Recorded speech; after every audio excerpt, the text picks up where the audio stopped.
नेमकी ती घटना आणि काय आपल्याकडे माहिती आहे त्याच्याबद्दल? नमस्कार. सर्वांना शिवजयंतीच्या खूप खूप शुभेच्छा.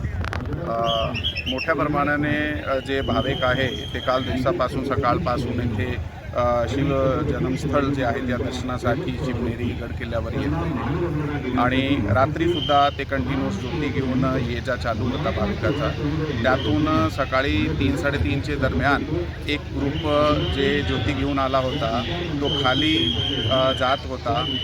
ते स्पीडने जात होता. स्पीडने जात असताना आमच्या त्या ठिकाणी एक पोलीस सब इन्स्पेक्टर आणि 6 लोकांची टीम होती. मीना दरवाजा ज्या ठिकाणी आहे जिथून डिसेंट केला जाते सुरुवातीला, त्या ठिकाणी त्यांना हळू जाण्यासाठी आणि थांबण्याचा प्रयत्न केला, पण ते जास्त लोक असल्यामुळे वरून एकाने धक्का मारला. त्याच्यात 4-5 लोक तिकडे पडले. कोणी खाली पडला नाही, पण पायथ्याऱ्या ते बाजूला तिकडे पडले. त्यामध्ये 3 लोकांना पायाला मार लागली आहे. एकाचा पाया मोडला आहे आणि 2 लोकांची किरकोळ जखमी आहे पॅरा.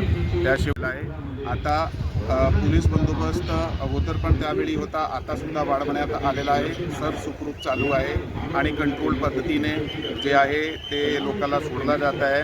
माझ्या सर्वाला आव्हान आहे, इथे वयस्कर माणूस पण येत आहे, लहान मुले पण येत आहे, महिला पण येत आहे. ते कृपा करून आपण परत जाते वेळी, आता खालून वर येते वेळी तर सर्वजण एक नियमित स्पीडने येत आहे.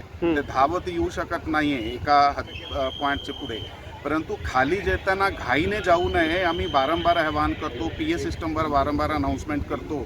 तरीसुद्धा काही वेळी युवक जे आहे ते उत्साहामध्ये म्हणजे घाईने खाली जात आहे. कृपा करून घाईने पायथ्यावर जाऊ नये. आता त्या ठिकाणी एकाच्या पाया घसरल्यामुळे 3 लोकांना किरकोळ जखम लागली आहे. तर कृपा करून खाली धावत जाऊ नका, हळू जावा. मी वारंवार PA सिस्टमवर सूचना देतो. कृपा सर्वांनी सहकार्य करावे. थँक्यू. जय हिंद.